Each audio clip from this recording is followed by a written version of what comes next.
کہہ دو،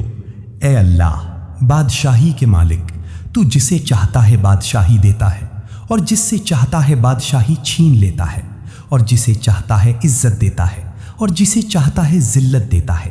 بھلائی تیری ہی ہاتھ میں ہے، بے شک تو ہر چیز پر قادر ہے۔ تو رات کو دن میں داخل کرتا ہے اور دن کو رات میں داخل کرتا ہے، اور زندہ کو مردہ سے نکالتا ہے اور مردہ کو زندہ سے نکالتا ہے، اور جسے چاہتا ہے بے حساب رزق دیتا ہے۔ مومنوں کو چاہیے کہ وہ مومنوں کے بجائے کافروں کو دوست نہ بنائیں، اور جو ایسا کرے گا اس کا اللہ سے کوئی تعلق نہیں، مگر یہ کہ تم ان سے کسی طرح کا بچاؤ اختیار کرو، اور اللہ تمہیں اپنے آپ سے ڈراتا ہے، اور اللہ ہی کی طرف لوٹ کر جانا ہے۔